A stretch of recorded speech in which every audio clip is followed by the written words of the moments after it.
So we are going to try this kind of act which this samurai was practicing, the master, that we have thoughts troubling us symbolized by the fly.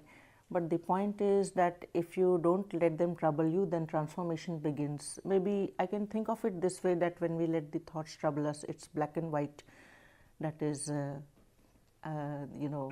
suffering and pleasure, or pain and happiness, the opposites. But on the other hand, when you saw that he did not let the fly disturb him, the thoughts disturb him, then there was a transformation in his perception as such. There was a colorful scene of spring and flowers, and the whole environment changed for him from inside to outside as well. First outside and then inside, the environment also changed. So we have some theory of mindfulness in this second video, which I would like to show you. So if the mind, we're going to do this experiment to prove how powerful the mind is. Yeah, there are many experiments you can do, but we can do the simple one if you Let's want. do this, stick with that one. Okay. A lot of pressure here. And what does this mean? Well, why don't you do it? Why don't Okay. you do it? Hold this string between your thumb and your forefinger. Just hold it. Rest your elbow comfortably on your thigh. Oh boy. Okay? Yeah. Rest it comfortably. I'll hold it still. Now just while you're holding that still, mentally have the idea it's moving back and forth. Mentally have the idea that it's moving. Okay? Don't worry, it will start moving, and it'll start moving wider and wider. See, it's already doing that. Okay? In any direction you want. There you are.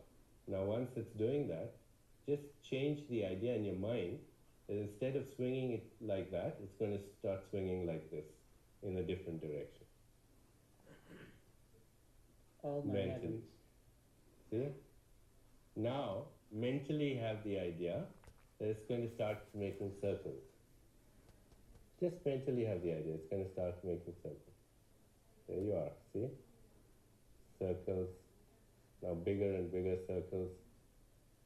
There you are. Oh my heavens. Okay? I didn't think I could do it. I was feeling a lot of pressure here. Okay? Well, listen. I Now, can't believe it's doing it. yeah. And now have the idea that it's going to reverse the circle. So if it's making Oh no, circles, I don't know if I can do that. just have the idea.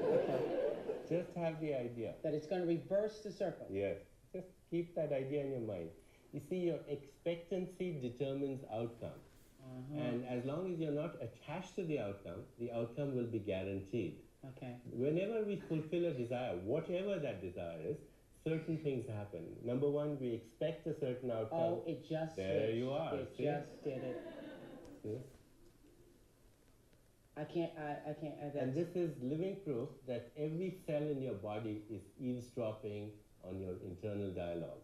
And by changing your internal dialogue, you can influence the chemistry The Even fundamental Sally's impressed. Even chemistry. Sally's Every saying, cell. I didn't think you could do it, but you did. Every cell? Every cell. How would this happen? Now, otherwise? see, now this is amazing, because if you can do this with a string, Right. it means you can do it with your life. Yeah, you can do it with anything. You can fulfill any desire in life that you want, because inherent in having the desire is the mechanics for its fulfillment. I don't have the same desires as you because nature gave me those desires that nature means to fulfill through me. Okay. Hi, YouTubers. Okay, so I leave this to you to draw your own conclusions, and maybe what we have seen, to my bare minimum understanding, is the power of the mind, the power of the thought. Now let's shift focus, and since we are going to talk about heartfulness, what is the heart full of? So let's look at the other scientific aspects of the heart in this video.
So having now shown you two short videos, one on the power of the thought or the power of the mind, where the thoughts are working, thinking, as we were talking about thinking, feeling. So the second one on the importance of the heart. Now I propose to you, ladies and gentlemen, that what if we try to align these two most important and significant organs of the body.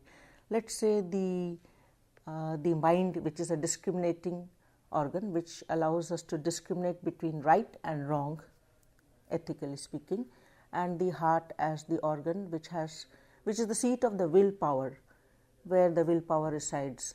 So suppose we try to focus the thoughts on the heart and think of it scientifically as the heart as the pumping organ.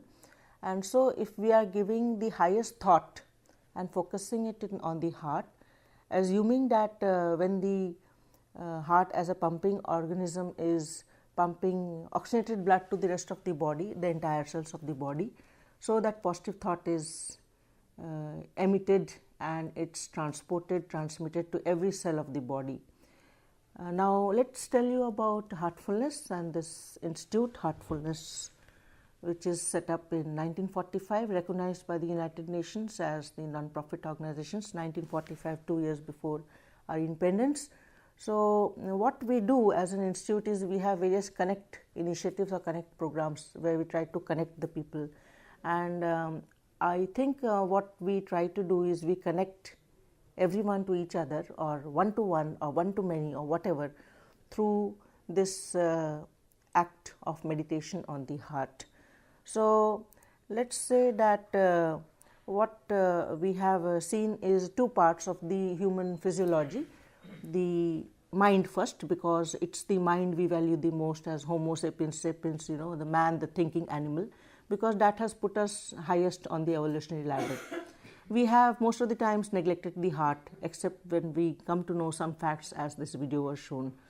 So, let us say that the food for the body in which the heart and mind are contained or lodged, the food for the body is food, no? Okay. Balanced diet, let us say, balanced diet. And what's the food for the mind? What's the nutrition? Thinking or any intellectual exercise. So, let us now think about the third aspect of our existence, and that is the soul or the spirit or the Atman, and in Urdu it's called the Ruh. What is the food for that? Mostly we don't think about it, so why should we think about what's the nutrition for the soul or the purity? Okay, good thinking. Anybody else? Good feelings coming out of the meditation. Content, And feeling content. Okay, in the Upanishads it's said that the food for the soul is pranahuti. Prana, that is life, and pranahuti, somebody giving your life, force to your life. So, there is an invisible subtle life force in us, and I think scientifically speaking also, if you think about it, then if you think about a dead body, the heart and the mind are there. What has left the body to make it be declared medically dead? And if you think about the life as it develops in the fetal stage, how life begins at the moment of conception, and since most of us are Hindus, what we believe in our religion is that Paramatma se Atma, from the larger ultimate, we are a chip of the ultimate, so Paramatma se Atma. So, at the moment of conception, God and His creative power enters the couple who are the parents and the mother, actually the mother principle. And so, we become second level creators when we procreate. So, the element of life or the element of prana is coming from the ultimate, and at the moment of death, in fact, that leaves the body. The mind and the heart remain, but that soul or the spirit or that element or that iota or that small segment of the ultimate leaves the body. Because scientifically speaking, we all know of brain dead. We know of people who have been in comatic situations for 1 month, 2 months. We know of ICCU, where people will be, where the body will be just a vegetable, because the soul is still there, and maybe the brain is not working, but the body is a vegetable. But when the brain stops functioning, also still the body will be alive. But it's only when the heart stops pumping the blood, and that stops pumping the blood when the soul says goodbye. That's enough. So, when the soul or the Atman leaves the body, then it's the final death or the demise of the person. So, let's now think about what should be the food for the soul and try to experience it, because in Heartfulness, the master has trained around 7,000 trainers who are facilitators to the master, and they are trained in the art of giving you this divine ultimate principle or energy during the period of meditation. So, first of all, we define meditation as to think about one thought for a protracted period of time, and if we think on the highest, we try to become like the highest. We don't become the highest, but we at least try to become like the highest. So, in Heartfulness meditation, we try to hold to one thought or one idea, which is there is divine light in my heart and it is attracting me towards itself. We think that this is the highest thought because this heart is the seed of the divine, is the seat of the divine, and we think that we are being attracted towards him or her or the ultimate or divinity itself, so that we try to become divine or godlike, a set of principles or values or ethics in our life. So this is the second part. The first part before meditation, if we have already told that the human physiology consists of three parts, the body, the mind and the spirit. So there is a need first of all to comfort or relax your body, and we have a small activity in our first Heartfulness Meditation introductory session, and that is called relaxation. In Hindi it's called Shitlikaran. We just gave a set of commands and we assume that it's happening. So as Hamlet says in The Prince of Denmark, as you think so you become. So we assume that it's happening and it actually happens, as you saw in the Deepak Chopra show also. So if you think that it changes the direction, then it changes the direction. So we, in Heartfulness Meditation, we put the most powerful thoughts into vibratory level and we release them. Because basic science has one principle: everything in the universe is vibration, and thought or the thought power or the thinking process releases the most powerful vibratory forces. So we will first show you a short video what we will do in the first part of Heartfulness Meditation, which is relaxation, and then we'll show you a short video on how to meditate, and then we will do it also, and then we practically do it.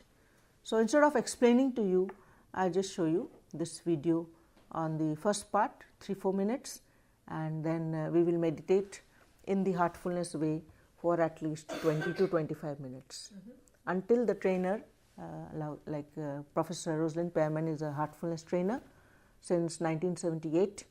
So until she says that's all, we will meditate. We won't be forever, it's all right. So we'll meditate on one idea. So when we begin Heartfulness Meditation, we'll meditate on the idea. We'll just have one idea at the beginning. Like I say, give a thought. Now suppose I tell you, don't think about monkeys. Then we will only think about monkeys. No, if I tell you, don't think about donkey, then we will imagine donkeys of all shapes and sizes, including this donkey, you know. So we will tell you to think about something, not to think about something. So the idea which we propose to you is, there is divine light in my heart and it is attracting me towards itself. In Hindi, some of you might be comfortable, मेरे हृदय में दिव्य ज्योति पहले से ही मौजूद है और वह मुझे अपनी तरफ आकर्षित कर रही है. In Bangla, আমার হৃদয়ে দিব্যজ্যোতি আগে থেকে বিদ্যমান আর ওটা আমাকে নিজের দিকে আকর্ষিত করছে. বুঝেছেন Mukhopadhyay? Okay, so we give this thought in a very sahaj, simple way and we just let go. Okay. And as soon as you are conscious that your mind is going into other areas, X, Y, Z, A, B, C, then you again consciously bring it back to this single thought, there is divine light in my heart. Because you remind yourself, I am sitting for meditation and I am focusing on one thought for a protracted period of time. So this practical session we'll do. Let's first see relaxation and how we do it.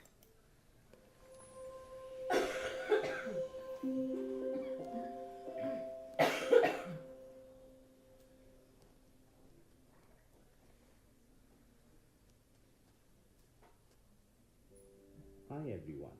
Do you live in a city or town? Do you commute to school or work? Do you have a heavy workload and not enough time for relaxation and time to just be? Do you have worldly worries? Do you sit at a desk for much of the day?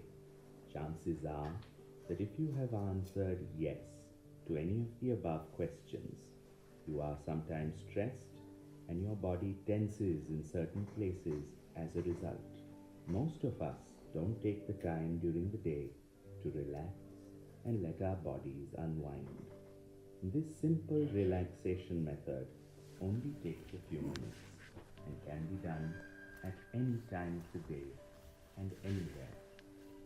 It's called Heartfulness Relaxation. Let's try it.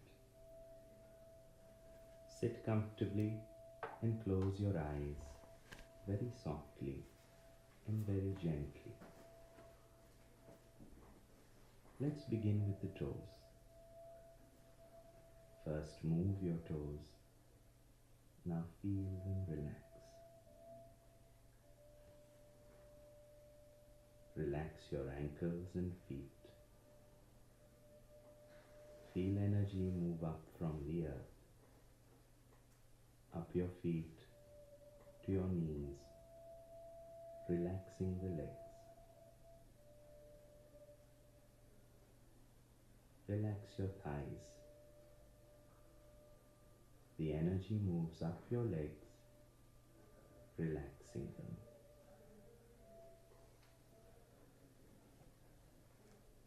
Now deeply relax your hips, stomach and waist. Relax your back from the top to the bottom. The entire back is relaxed. Relax your chest and shoulders. Feel any tightness in your shoulders dissolving away. Relax your upper arms. Relax each muscle in your forearms, your hands, right up to your fingertips. Relax the neck muscles.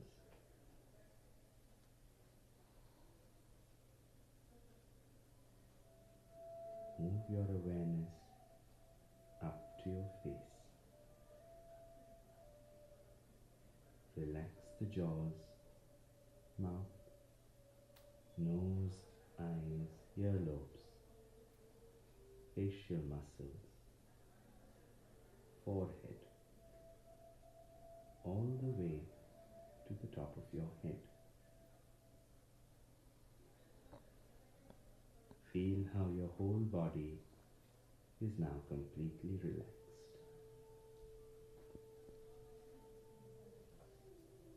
Move your attention to your heart. Rest there for a little while. Feel immersed in the lightness you feel in your heart. Now you are ready to plunge and dive deeper within the infinite space of your heart, where the source of light is attracting your attention. Or, if you choose, you can open your eyes and go on with your next task.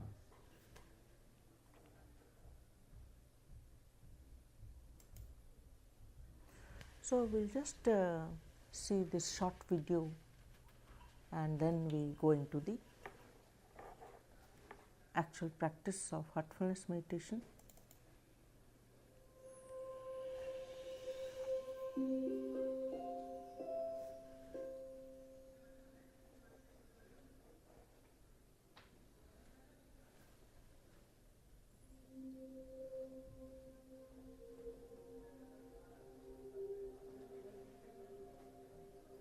Meditation is ideally done before sunrise.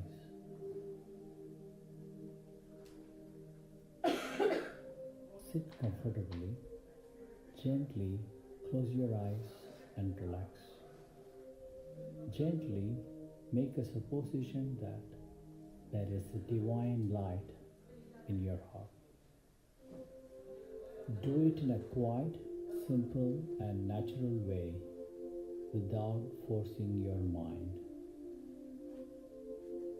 Never mind if you do not see the light there.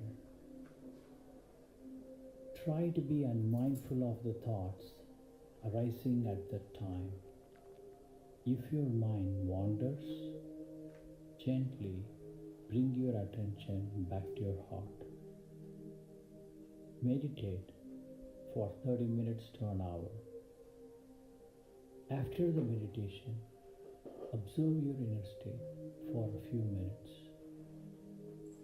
It is recommended to make a note of your observations and thoughts after the meditation.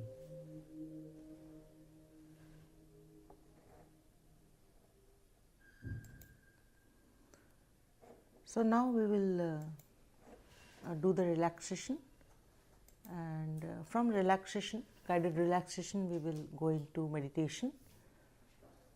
Just follow the set of instructions with eyes closed, and sister will conduct the meditation session.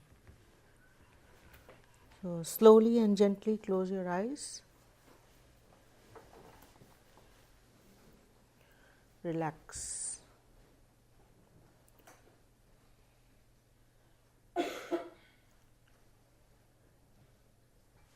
Feel energy from earth. Feel energy from Mother Earth entering your feet through the soles, moving up, relaxing your lower legs, lower limbs, moving up, relaxing both your legs.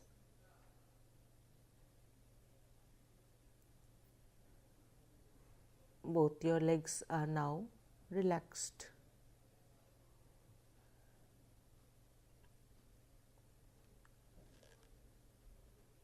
Focus your thoughts on your stomach muscles and slowly, gently relax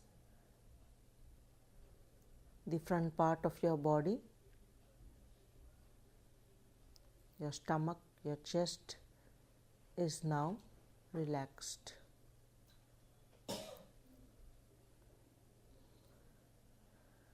Shift your focus now on your buttocks.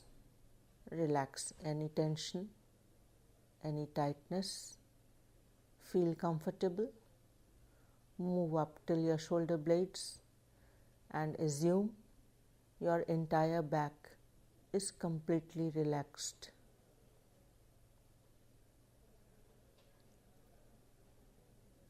Now turn your thoughts to your fingertips.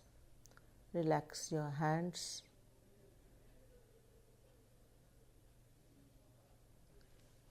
Think that both your hands are completely relaxed.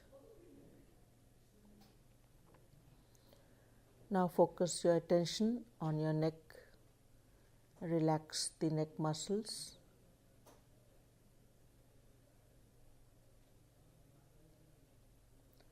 Turn upward. Relax your jaw.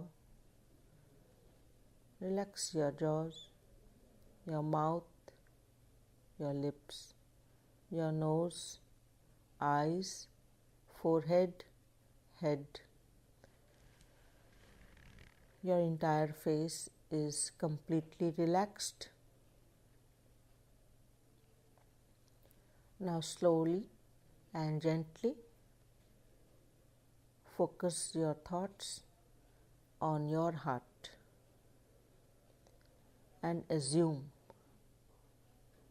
take a thought that there is divine light in my heart and it is attracting me towards itself. Try to remain in this thought.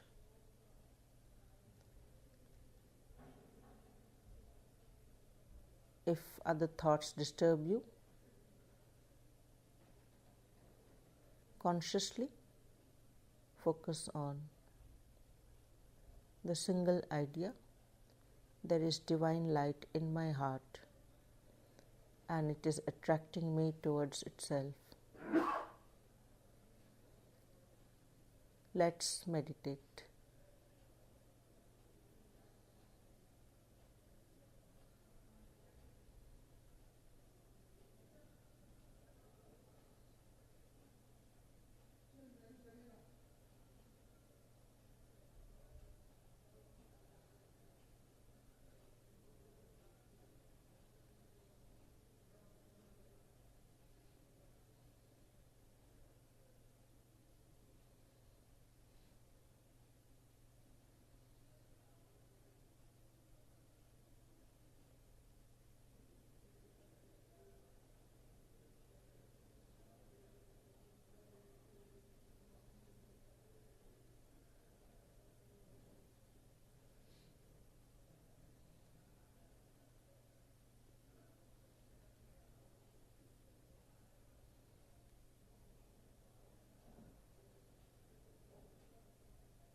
Slowly and gently open your eyes,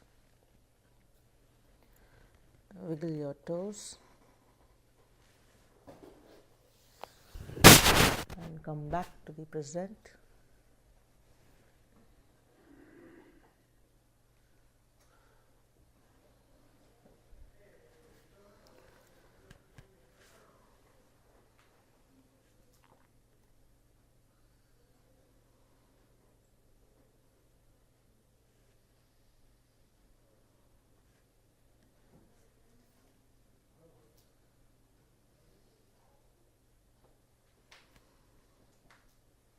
So, we'll just observe our condition, maintain calmness, not talk with each other, and if we feel that we can write down 1 or 2 sentences, then we note it down.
Well, yeah, how did it go? Some people might have got something, some people might not.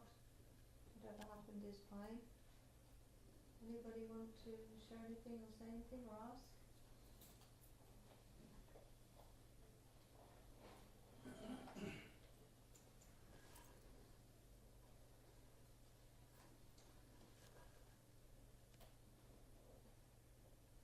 How many of you have done it first time in your lives? Heartfulness meditation. Kalyani? Heartfulness, I have done. You have done? Oh, and Orissa? No. I was working in Delhi. Okay. So, any of the first timers, would you like to share how you felt or any thoughts? Because there's one question, and maybe I think we arranged the course in such a manner that we moved from mindfulness to loving kind meditation to heartfulness. So till now we have practiced 3 kinds of meditations. So you can think about the differences between the 3, among the 3, basically based on how you felt, because meditation is about feeling. It's about assessing the experience you have gone through, whether it's for, I think the mindfulness meditations were short. Loving kindness was, medium in length. Well, but they can be as long as you like, but they were Yeah. offered in a short way, just Yeah. to help you get a flavour. But obviously, some people do follow those same directions for hours, Yeah, watching their breath. They might sit for several hours doing that in another situation. yeah, and Yeah. you can do mindful walking as well. Yeah. So you can, even when you are doing your daily course, you can be doing it mindfully with mindfulness. So in heartfulness, what we try to imbibe as a way of life is that we achieve a certain condition or a state, and it's generally a feeling of calmness, peace and contentment, and we try to maintain this state throughout the day. So throughout the day I might be, after some time watching a movie, or I might be typing, or I might be cooking, but mentally I think we try to maintain that state of peace and calm which was experienced during the meditation. We try to retain that condition, and by retaining that condition, by this gradual practice of retaining that condition, rest of the 23 hours of the day, suppose you have meditated for 1 hour, we actually refine ourselves, we grow, we change, we develop, and by these small acts of differences, we in fact also slowly transform or change. So a pupa becomes a butterfly, and in that short video on the fly, the samurai was trying to kill the fly because his focus was on the fly. But when that fly went and in fact seated or settled on the painting, after the act of meditation it transformed into a flower. So our experiences change and they make us better people, because I think when we think positive thoughts, we become positive persons. And to my experience and as I see it, what could be the highest positive thought than to think of the divine? So if we think of the highest thought, we very slowly and imperceptibly, but we change.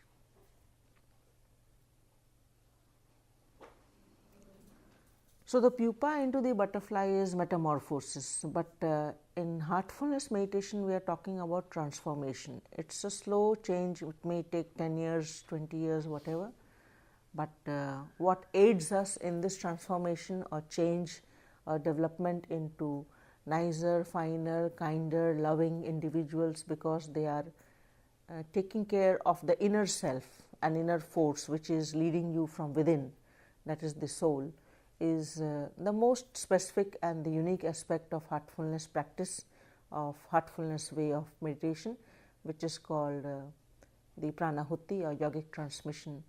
It's defined as the ultimate principle, and to put it in simple scientific terms, like we know that there's an energy called the solar energy, and it's present all over the universe.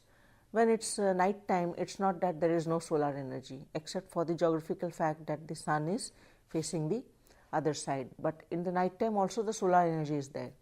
Similarly, there's an ultimate energy, and what happens in heartfulness meditation is, and that energy, which is the life force, it's present all over the universe, and that is given to the soul by the trainer. And if people wish to continue, then they can access that themselves directly. It's not dependent on being with the trainer. Just say that. But so you finished. Yeah, I think that's all. Thank you for that. Hopefully have more experiences today to reflect on and see. Anything anyone wants to say before we finish about the day or how it's been for you today? Requests, ideas, or other days?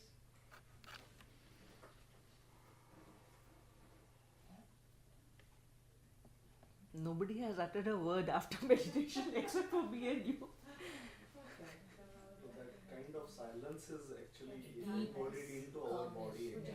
No, this is what I was observing myself actually. Were you? Yeah. No, I was in our first session, we were laughing, we were doing some kind of a thing. But after this meditation, that silence has gone into our body. So I think that is that is what it means spoken is silence. so maybe it will take its own time. Maybe I need to go. Absorbing. Yes. Thank you. That's a nice thing to say. Thank you. Well, it seems to have gone very fast to me today. It's just a whoosh. Yeah. I hope it's not being too slow for other people. Depends on you how it is here. But thank you for all your participation and joy. Thank you very much for Seema also. Very nice session. No, mention not. I just would like to tell the ones who are present here, except that it's meant for those who are not present here, but you do have friends and contact, and you'll know who's it's meant for. That I think I should have mentioned this right in the beginning on day one inaugural session, right after the head of department left. That we should insist on punctuality and discipline, because those are the best two values of our lives. And there are some participants who have formally enrolled for the course, and they don't seem to be giving the course importance, its due importance. For example, their guides or their supervisors, or I don't know, head of department or whoever has more importance in their life than the course.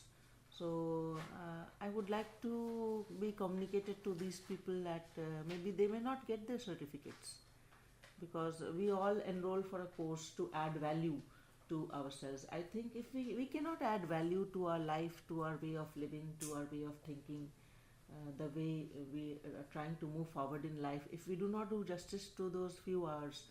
And let me tell you one thing, ladies and gentlemen, that there have been other Gyan courses in which they have had 4 hours in the morning and 3 hours in the afternoon, or 3 hours, 6 hours per day in a week, and some courses are 2 weeks also. But this is a very we have made a very short structured course. We have planned it very nicely, and we are giving you a lot of breaks, in the sense of small group discussions. We don't have an end term test MCQ type or written type, and we are having the entire afternoon sessions for practically experiencing various kinds of meditation. And our ultimate hope is that at the end of the week you will have learnt a whole wide array, a spectrum of meditative practices, and learn that in the course of let's say these 10 hours of 20 hours in the course, you have also become resilient, because this inner strength, this resilience will make you move forward in life. My vision of the course which we planned, I have never met her in fact, and I have only heard about her and read her articles, but we corresponded through emails. And to make this course see the face of reality, it took 2 years. In February 17, I think, I first time wrote a mail to you. But anyway, that's the way the government of India works, So the point is that 2 years of effort and 1 week of actual fruition, that the fruit is being delivered. So we should give a due respect and honesty, and with humility accept the fact that we need to give a minimum amount of sense of respect to discipline and punctuality in the course. So I'm sorry that I have to say this, but let it be communicated to those who are absent. Yes. Otherwise, some of the supervisors, I'll have to phone them, then they may not like it. Like this course which I had, English for thesis writing. That's my baby. You have done the course, Anand? Okay, you'll be doing it. English for thesis writing? First year. Yeah. So whatever course we take up, let's do justice to it. That's my appeal to all of you. And let's try to be more punctual. And you see that we are right. This is 5 minutes before time, but we have finished 4:15. 4:10 rather. I see all of it as part. I'm somebody who goes in for holistic learning, so I see everything as equally valuable. I see interaction, practice, reflection, absorption, because that's how our system works. Yeah. It doesn't just take information in like a machine. So I see that the attempt in this is to be an integrated process, and every part is valuable, whether it's having a cup of tea, on sharing, or having fun. It's all part of the experience, I think, and of the learning. Really enjoy your presence. Thank you. And You you know, want to say actually, something? what I feel is that in this loving kindness meditation, when we expand it from individual concentration on ourself, our body, our sensations, and then in this loving kindness meditation, our thought were widening, and we were thinking that our focus is not only I, me, myself, but maybe somebody who is in need, somebody who is not in need, and somebody whom we don't know. So meditation actually makes you expand your vision and your definition of who am I.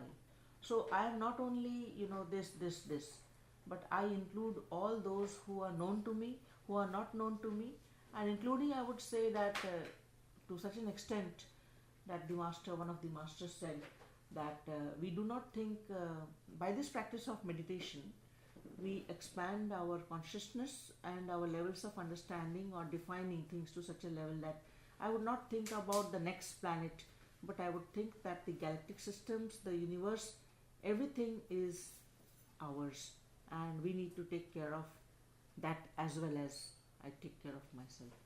So in a narrow selfish sense, meditation as prescribed for the contemporary age of contemporary life workplace of stress, it's a stress burner, it's very much required, it reduces your levels of anxiety, but on the other end of the spectrum, we can think of meditation as that which expands your consciousness. Okay, thank you. One question. Okay. Sometimes suppose we are tired and somebody says, okay, you take some rest, take a nap for relaxation purpose. So how do you differentiate the relaxation which we get from sleep or short nap and from this meditation? How do we differentiate the type of things, the things which we get from both the things? Because relaxation... There's some overlap and there's some differences. Yes. And that's what you can observe. For example, you may feel more refreshed from meditation than you do you often feel more sleepy from a relaxation alone, whereas you might feel more energized from a meditation practice. So there's some convergence and some difference, and that has been established over time, because it started out people used to think it was all just about the relaxation response, but what has been apparent in the way you look at what's going on in the brain is a lot more than that. So there are measures like that, but you can look at yourself and your own discoveries. But that's a very good question. Thank you. Yeah. And if I may add, the first kind, the position that you are very worked out, you are feeling tired, why not go and take a nap, why not relax, why not take a cat nap, that is just for the physical level. But the relaxation which we did before Heartfulness Meditation, in fact, it tuned you, and you thought of regulating your thoughts. So basically it's by the power of positive thoughts actually relaxing. It's not physically relaxing. So on a level, continued practice of meditation over a period of time, like relaxation into meditation, and repeat this cycle 24/7, then maybe 24 years, whatever. The idea is that first of all you learn to relax your body, so that there may be actually pain, you might have hurt yourself, there might be a bruise, then you might be having headache, but it goes, you don't need to take PCM or anything else. Then in fact you have, when you meditate, and before that the last step of relaxation, that is focus your attention on your heart, you have tried now to control your senses, and your 5 senses, and including your 6th sense, is the interface between your body and the rest of your body. So we move from relaxation of the body we move now to relaxation of the mind, because between the body and mind is the senses. So it's not that during the act of meditation you are not sensitive, you are not thinking about if you get the smell of vanilla flavor cake being cooked, you do get the smell, but you do not get attracted towards it. If you hear the loud thump or a loud noise, it's not that you don't hear it, you do hear it, but your mind does not think, yeah, awaaz kya hua, what happened, let me go and see. So you have gained control over your five senses. And those who have actually practiced meditation and practiced the art, in fact fine-tuned the art to such a level, in the last stages of meditation, like let's say the Swamiji, they in fact are able to have control over their thoughts. So the entire process of meditation is control over the body, control over the senses, control over the mind, that is thoughts. To such an extent that the best type of meditation is one in which you achieve a state called thoughtlessness, because it's the thoughts which trouble us. So in meditation we regulate our mind to discipline our thoughts, so that I think about one thing for a period of time. The end product of meditation is focus or concentration. We don't concentrate on the thought. We take the thought and then we let go. Then we find the mind is vibrating, moving here and there, then we again focus it. So this way we regulate our thoughts. And finally we achieve a state called thoughtlessness. There are no thoughts at all. And that is peace. That's the ultimate. Anything else, sister? I think that's enough. It's a big amount to take in, thank you. Yeah. So, okay then, goodbye. And see you at 10 a.m. tomorrow. Speechless. Why? Yeah, very nice session. This is. We would like to continue this practical session more now. Yeah, we are doing it. The entire second half is practical sessions. Yeah. So we want to meditate some more time so that still we can experience. Maybe Yeah. we can start with meditation tomorrow morning also. Then let's come at 9:30. Yeah, 9:30.